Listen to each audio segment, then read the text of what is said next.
Hello everyone, this is Physics Grade 11, Chapter 5, Heat, Conduction and Calorimetry. So at the end of this unit, you will be able to distinguish between heat and temperature based on the molecular motion, and also you will be able to explain thermal expansion in solids, liquids and gases, and also you will be able to describe the three modes of heat transfers such as conduction, convection and radiations, and also you will be able to explain the microscopic and macroscopic process of the heat conductions, and you will be able to define and apply the concepts of specific heat capacity, and you will be able to use the principle of calorimetry to solve complex mixed problems, and you will be able to explain latent heat and energy changes during the phase transitions, and you will be able to analyze change of state phenomena, which is melting and boiling. So let's see the first topic, temperature and heat. So temperature is a measure of the average kinetic energy of the particle in the substance. So ቴምፕሬቸር የምንለው የአንድን ሰብስታንስ አቨሬጅ ኪኔቲክ ኤነርጂውን ሜጀር የምናደርግበት ነው። ሶ ኢት ኢንዲኬትስ ሃው ሆት ኦር ኮልድ አን ኦብጀክት ኢዝ ሪሌቲቭ ቱ ዘ ስታንዳርድ ስኬል። ሶ ምንን ያሳየናል? ከስታንዳርድ ስኬሉ አንድ ኦብጀክት ምን ያህል ሆት ነው ወይም ኮልድ ነው የሚለውን ያስቀምጥልናል ማለት ነው። ሶ ሃየር ፕራክቲካል ስፒድ ማለት ሃየር ቴምፕሬቸር አለ። ሞር እንትን አሁን ለምሳሌ እናንተ እንቅስቃሴ ላይ በሆናችሁ ቁጥር በደንብ ያለባቸዋል ይሞቃቸዋል ምናምን አይደለ?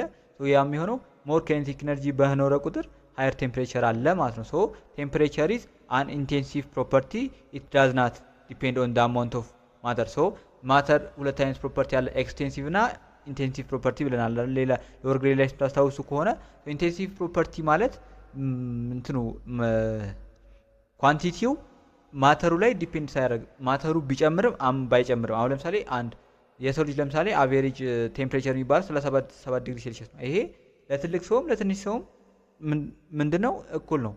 ሶ እነዚህ አይነት እንትኖች በሳይዝ በማተሩ መጨመርና መቀነስ ምንም የማይለዋወጥ ከሆነ ያንን ኢንቴንሲቭ ፕሮፐርቲ ነው አለን። ኤክስቴንሲቭ ፕሮፐርቲ የምንላቸው ደግሞ በማተሩ መጨመርና መቀነስ እንትኑ ፕሮፐርቲውን በዛው ልክ የሚለዋወጥ ከሆነ ያንን ደግሞ ኤክስቴንሲቭ ፕሮፐርቲ እንለዋለን ማለት ነው። ሶ ቴምፕሬቸር ዋን ኦፍ ዘ ኢንቴንሲቭ ፕሮፐርቲ ነው ማለት በማተሩ ዲፔንድ አያደርግም ማለት ነው። So the other one is heat. So heat is a form of energy that flows from a body at a higher temperature to a body to a lower temperature. So heat የምንለው ፎርም ኦፍ ኢነርጂ ነው። ሶ ከኢነርጂ ፎርሞች አንዱ ሆኖ ሶ ሂት ሁሌም ፍሎ የሚያደርገው ከየት ነው? ከሃየር ቴምፕሬቸር ካለው ቦዲ ወደ ሎወር ቴምፕሬቸር ወዳለው ቦዲ ሁሌም ፍሎ ያደርጋል ማለት ነው። ሶ ቶታል ኢነርጂ ዘ ሰም ኦፍ ኦል ካይኔቲክ ኢነርጂ ኤንድ ፖቴንሻል ኢነርጂስ ኦፍ ዘ ፓርቲክል ኤንድ ተርማል ኢኩሊብሪየም የምንለው ደግሞ ፍሎ ስቶፕስ ወይም ዘ ቴምፕሬቸርስ አር ኢኳል። አሁን ከሆቱ ወደ ኮልዱ ሲሄድ ወይም ሃየር ቴምፕሬቸር ወዳለበት ካለበት ወደ ሎወር ቴምፕሬቸር ወዳለበት ሲሄድ መቼ ነው የሚያቆመው የፍሎ ካለን ሁለቱም እኩል ቴምፕሬቸር ላይ ሲደርሱ ነው። ያንን ደግሞ ተርማል ኢኩሊብሪየም ብለን እንጠራዋለን። ሶ የሂት ኤስአይ ዩኒት ምንድነው? ጁል ነው፣ ምክንያቱም ኢነርጂ ስለሆነ ማለት ነው። ሶ ሂትና ቴምፕሬቸርን ስናይ heat is the total energy of the molecular motion, temperature is the average kinetic energy of the molecule. So heat የምንለው total energy of the molecular motion ነው። temperature የምንለው ደግሞ the measure of the average kinetic energy of the molecule ነው ማለት ነው። ሌላው heat depends on the mass and speed. ሂቱ ዲፔንድ የሚያደርገው ምን ላይ ነው? ማስና ስፒድ ነው። ቴምፕሬቸር ደግሞ ዲፔንድ የሚያደርገው ስፒድ ላይ ብቻ ነው ማለት ነው። ስፒድ ሲጨምር ቴምፕሬቸር ይጨምራል።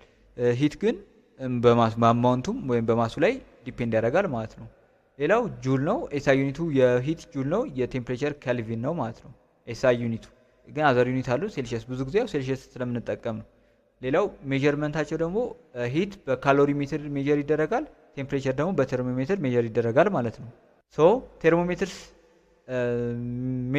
ቴምፕሬቸር ሜዠር የምናደርገው በቴርሞሜትር ነው ካልን thermometers rely on the physical properties that change with the temperature. So expansion of a liquid, so expansion of liquid ምንለው ለምሳሌ ሜርኩሪ ወይም አልኮል ሲሆን እነሱ አሁን እንትኖችን ማለት ቴርሞሜትሮች አንዳንድ ለምሳሌ በሊኩዊዶች ብቻ ተጠቅመን እናደርጋለን በአየር አፌክት የሚደረጉ ሰው እነዛ አሁን ሲሆኑ ኤክስፓንሽን ኦፍ ሊኩዊዱ አፌክት ያደርገዋል ማለት ነው። ቫይብሬሽን ኦፍ ኤሌክትሪካል ሬዚስታንስ በኖረ ቁጥር በደንብ ቫይብሬት ካለ ቴምፕሬቸርም ይጨምራል ማለት ነው።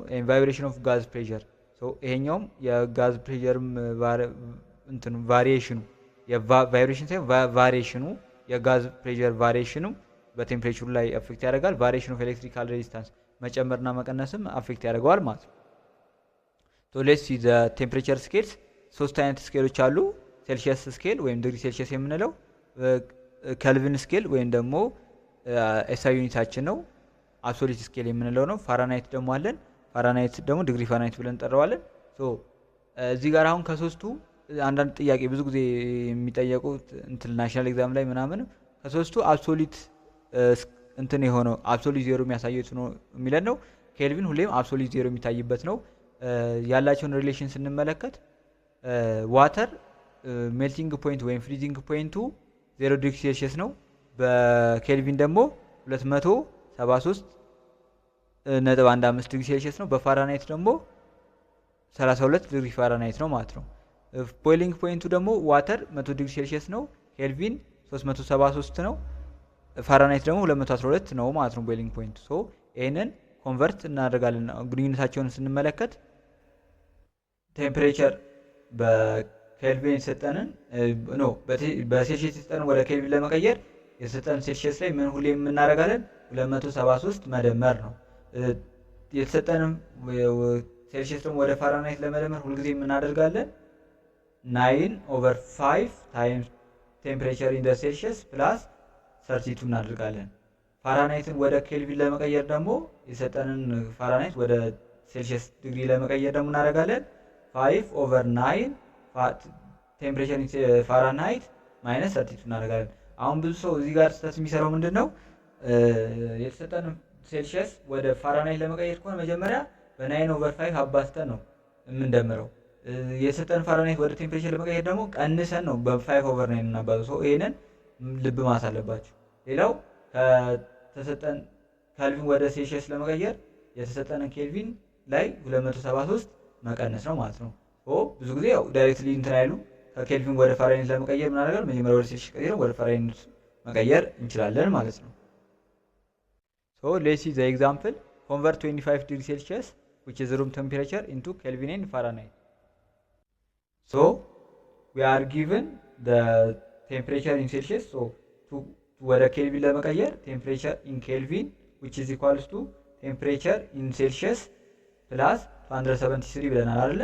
So temperature in Kelvin which is equals to temperature in Celsius which is 25 ነው plus 273 which is equals to 298 ኬልቪን ነው። ሩም ቴምፕሬቸር የምንለው በኬልቪን ደግሞ 298 ኬልቪን ነው ማለት ነው። ወደ ፋራናይት ለመቀየር ደግሞ ምን እናደርጋለን? አሁን ቅድም እንዴት ነው ፎርሙላውን ያመጣ ነው የሚለውን ስንመለከት እንኳን ሉክ አሁን እዚህ ጋር ቼንጁን ነው ግን ኢዚሊ ምን ማድረግ እንችላለን? ቴምፕሬቸር ኢን ፋራናይት እዚህ ጋር which is equals to 9/5 ቴምፕሬቸር ኢን ሴልሺየስ ፕላስ 32 so ቴምፕሬቸር ኢን ፋራናይት equals to 9/5 ታይም ቴምፕሬቸር ኢን ሴልሺየስ which is 25 plus 32 so 25 by 5 so temperature in Fahrenheit which equals to 45 plus 32 ይሆናል ማለት ነው which is equals to 77 ዲግሪ ፋራናይት ይሆናል። so 25 ዲግሪ ሴልሺየስ ወይም ደግሞ 77 ዲግሪ ፋራናይት አሊያም 298 ኬልቪን የምንለው ምንድነው ሩም ቴምፕሬቸር ነው ማለት ነው።